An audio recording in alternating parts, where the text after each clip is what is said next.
Cool. I think that means we're working. Hi, everyone. This is Wesley Shantz, and we are streaming what I'm calling Talks to Teachers today. Uh, there is a chat box on Twitch where you should feel free to put any comments and questions as we go. I'll be trying to keep an eye on it a bit better than I normally do, seeing as I did put the cord into the other monitor, and now I can look at the chat without the chat hopefully messing up, or like the feedback from the other stream video happening while I'm streaming and the actual thing. Anyway, it's not important. I am excited to be talking today about the illustrious William James, whose Talks to Teachers was originally published in 1899, over 100 years ago, but it is still incredibly relevant today. So the full title of this book, Talks to Teachers on Psychology and to Students on Some of Life's Ideals. This is where I'm taking the name of this segment, this series on Twitch, which I'm calling Talks to Teachers on Video Games and to Students on Some Related Books. I am certainly not trying to in any way equate myself, compare myself with William James. He is an incredible intellectual figure. I really encourage you to check out his work if you are not familiar with it. Um, but what I am trying to do is just make a reference and pay homage and show gratitude to this intellectual hero of mine, and maybe just steal some of his ideas when it comes to taking intellectual ideas and making them popular, making them possible and accessible to talk about in a way that's not too highfalutin and like uh, disconnected from everyday life, but instead to bring these into conversation with people where they are.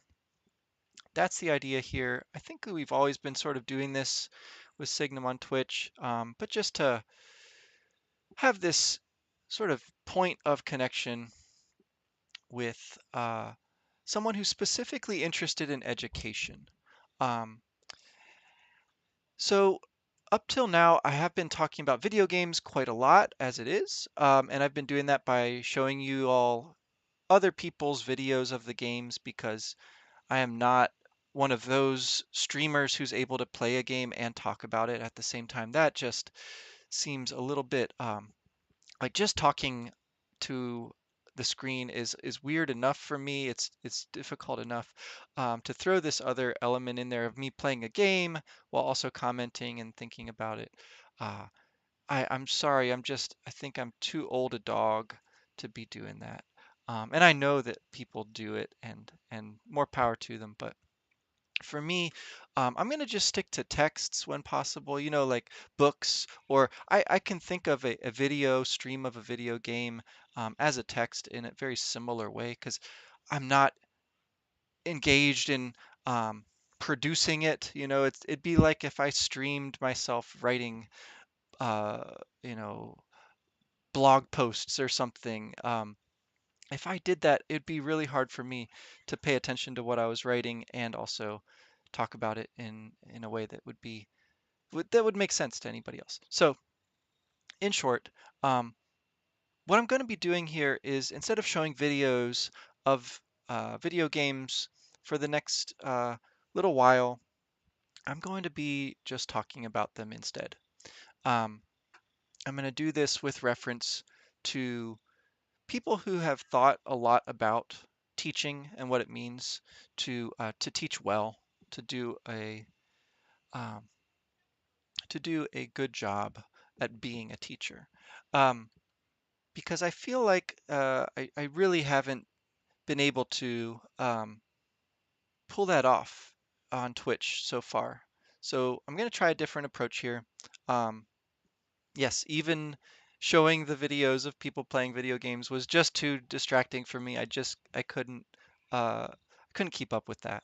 So I'm going to slow it down all the way down to just a text on the screen. And I had been doing this for a while before, for years past here on Twitch, showing texts, showing images, right, rather than videos, of books like the Moomin books by Tove Jansson, um, the uh, Anne of Green Gables books, and Lucy of New Moon. Is that what she's called? Lucy of New Moon?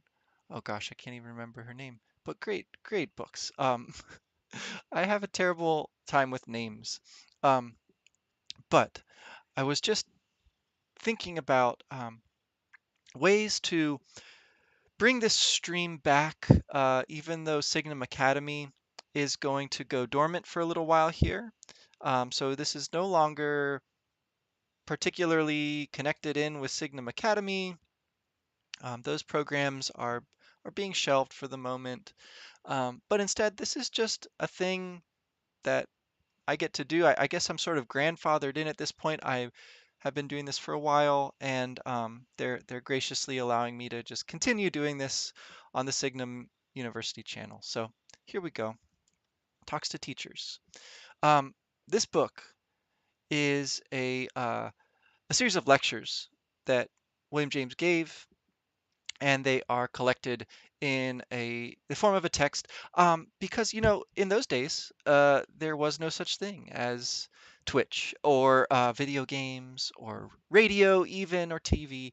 No, the way that you got your voice to more people was by recording your thoughts in words on a page, and then that page could be reproduced and published and sent out to all the different libraries and the different bookstores, and people could read it at their leisure, or maybe because they were assigned it. I don't know. Why people read is a great question, and the question of motivation is certainly one that James is going to tackle here.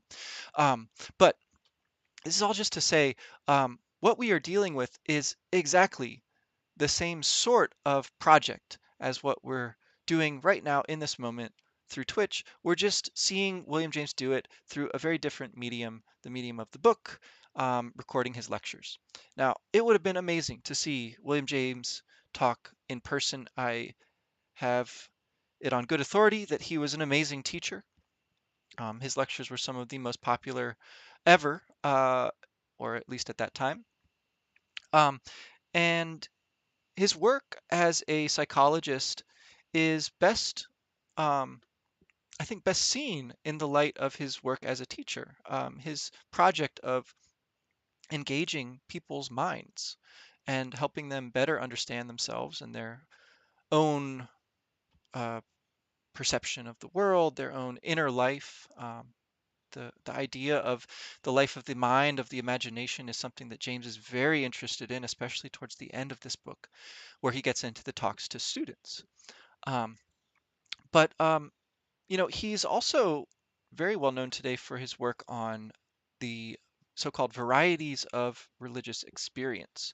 And that's a book that, again, if you haven't heard of, if you haven't encountered, I really can't recommend it highly enough. It's such a refreshing way to think about religion. It can be such a tough topic to talk about, or even just to wrap your head around. But the way that James approaches religion is through this category of the religious experience, the inner life of the person who is religious, or has experienced something within themselves which might be described as religious. So, just another recommendation out there. Um, but I don't want to really uh, get too bogged down in the material of what James is saying just yet. I just want to again highlight the form. The thing that we have before us is, for all intents and purposes, the voice of William James broadcast through Twitch, right? Obviously, I am helping to give the audio portion here, but this is again uh, thoughts, ideas, perceptions recorded by someone who lived a long, long time ago and felt and understood the world in a very profound way. So just want to kind of sit with that for a moment and think how cool that is. And the way that ideas continue to find their audience through different media over time. Um, that's something I think a lot about with respect to video games, of course. And thinking about the ways that video games tell stories that are not that different from the stories of a J.R.R. Tolkien or C.S. Lewis or Philip Pullman or Ellen Montgomery. I think that's where I got Lucy from. No, it's Emily of New Moon, because Lucy is the author, Lucy Montgomery, but Emily of New Moon. So sorry about that. Anyway, I I did want to just take a peek at this preface here today. I've talked about the name of this new series. I've talked a little bit about what we're up to here, thinking about education, thinking about teaching and learning, how video games and books play into that. So let's just look a little bit at the material that James puts before the reader before we actually get to the talks. And then we'll kind of work our way through those over the next several meetings. I don't know exactly how many, but um, uh, so he says that he was asked by Harvard to give public lectures on psychology to their teachers, and that those are the talks that we're going to read here. He says, I have found by experience that what my hearers seem least to relish is analytical technicality, and what they most care for is concrete practical application. So I have gradually weeded out the former and left the latter unreduced, and now that I have at last written out the lectures, they contain a minimum of what is deemed, quote, scientific in psychology, and are practical and popular in the extreme. So, practical application. Concrete practical application. That's quite the phrase, isn't it? We're going to get things that we can use when we read this. We're not going to get a bunch of abstract scientific mumbo jumbo and psychological terminology and analytical technicalities. Instead, we're going to get things that are tangible, things that we can actually put into practice and apply in the classroom. Now, I don't have any clue who's out there listening to these. That's part of why I wanted to sort of switch gears and change things up on Twitch. I really do want to hear from people who happen to be watching these, whether it's in the moment, whether it's later. Um, I want to know, well, first of all, if you have heard of William James, if you have thoughts about his talks to teachers. But also, I would love to know if anyone out there is a teacher, is involved in education in any way, really. If you're a student, if you're a teacher, because I think that getting a little bit of personal experience here is part of what James is interested in. That's what he starts with in the preface, right? His experience, his personal, professional, also, of course, because he is a teacher, but his personal experience and what that has taught him about what people want from him as a teacher, as a psychologist. So, if you're out there, if you're able to put something in the chat or just send an email or other kind of message over one of the social media platforms later on, let me know. Have you heard of William James? Do you have thoughts about the Talks to Teachers book? And are you a teacher or student? Um, so while people are thinking about that, let's go on here because we're trying to get to those applications that he's promising. Um, Teachers, of course, will miss, I think he's being a little funny here, the other mechanical artifices of which they are accustomed to prop their minds. He's having a little bit of a joke at our expense, I think. Um, Because here's the thing. My main desire has been to make them conceive and, if possible, reproduce sympathetically in their imagination the mental life of their pupil as the sort of active unity which he himself feels it to be. I'm just going to read that one more time because that's quite the mouthful. All right. Maybe I can make this a bit larger if I just make it one page. Yeah, it's a little larger. Even zoom in a bit. Here it is again. My main desire has been to make them, readers, conceive and if possible reproduce sympathetically in their imagination the mental life of their pupil, their students, as the sort of active unity which the students themselves feel it to be. I just replacing a little bit of his language there. It's gendered language. We're gonna see that his language is of its time, and I feel the need to uh, just slightly reformulate it, recast it for today's audience at times. Anyways, the student doesn't chop himself into distinct processes and compartments. It would have frustrated the deeper purpose of my book to make it look, when printed, like a Baedeker's Handbook of Travel or a textbook of arithmetic.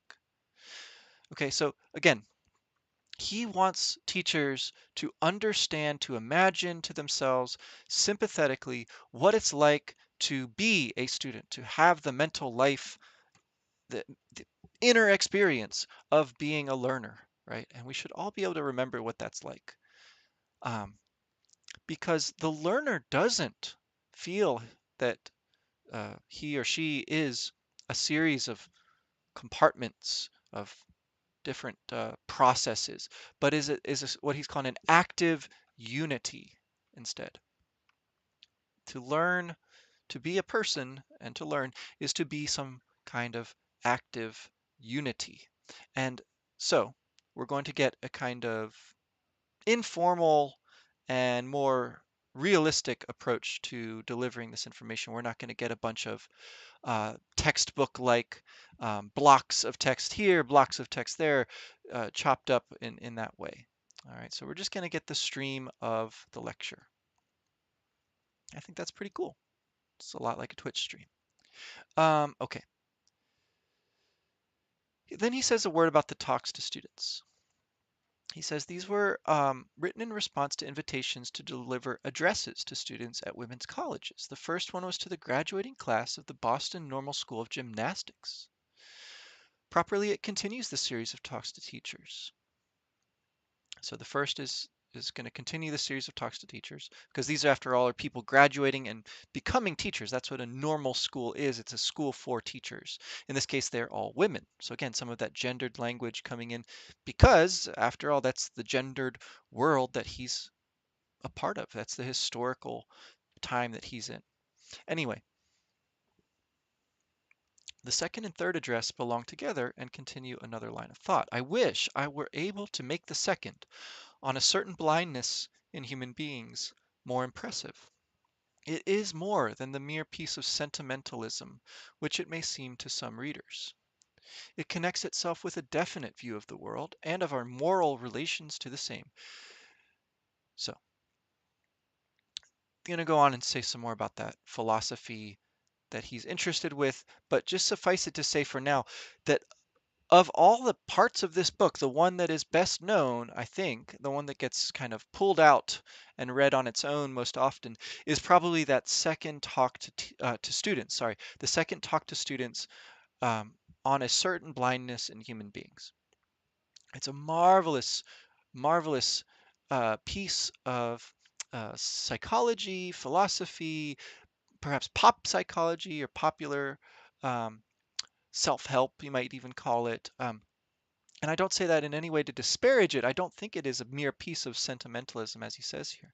I really think it's a very valuable, very, very um, deep and rewarding piece of writing. And it well deserves its fame in certain circles. It's well known. Anyway, um, so again, if your time is short and you aren't able to read a whole lot of these talks to teachers and students before our next meeting, if you can just read one thing from this book, let it be on a certain blindness. And you can find this book really anywhere online. This book is out of copyright. I'm reading it to you from a copy that's on the slightly embattled now archive.org, but it's my preferred place to read online. Anywho, I love this last line in this paragraph. Private and uncommunicable perceptions always remain over, and the worst of it is that those who look for them from the outside never know where. So I take that to be a bit of again, a joke, maybe a more serious joke this time, more of a provocation. James is clearly telling us that he wants us to care about the private and the uncommunicable perceptions, the things that cannot be expressed in words, perhaps, that cannot even be known rationally. It's a bit mystical, isn't it, to think about a thing that cannot be communicated at all, and yet um, is sought, is looked for by others. Because he's talking here about minds up to and including the quote absolute, the mind of God, right? He's very interested in ideal philosophy in that way, um, meaning not ideal in the sense of the best or the best that we can imagine, but ideal in the sense of a philosophy of the idea having primary reality, having a kind of reality um, greater than uh, the physical material world, right? That all is just something that we are perceiving after all in our mind. Um, so he's very much in a current of thought here, um, a philosophy that comes over from Europe and that is pretty new and interesting at the time that James is writing. Um, the main practitioner you might think of would be Hegel or perhaps Coleridge in England, and others, of course, uh, who are more academic. But Coleridge is, again, a great popularizer of the thought of Hegel um, through his writing in that 19th century, where we are with James here. We're at the very tail end of the 19th century. We're kind of looking back over a whole project of thought. And wouldn't you know, William James has a problem with his country as he's looking at the time he's living in. So this last paragraph is quite the send off for his book. So we're just going to read this and wrap up for today with a few final comments here. So he says, the practical consequence of such a philosophy is the well known democratic respect for the sacredness of individuality. It is at any rate the outward tolerance of whatever is not itself intolerant. These phrases are so familiar that they sound now rather dead in our ears. Once they had a passionate inner meaning. Such a passionate inner meaning they may easily acquire again if the pretension of our nation is to inflict its own inner ideals and institutions vi et armis upon Orientals should meet with a resistance as obdurate as so far it has been gallant and spirited. Religiously and philosophically, our ancient national doctrine of live and let live may prove to have a far deeper meaning than our people now seem to imagine it to possess. Cambridge, Mass., March 1899. So he's saying, I think he's commenting here on the war that is then happening with Spain and in Spain's then colonies, soon to be former colonies of the Philippines and Cuba.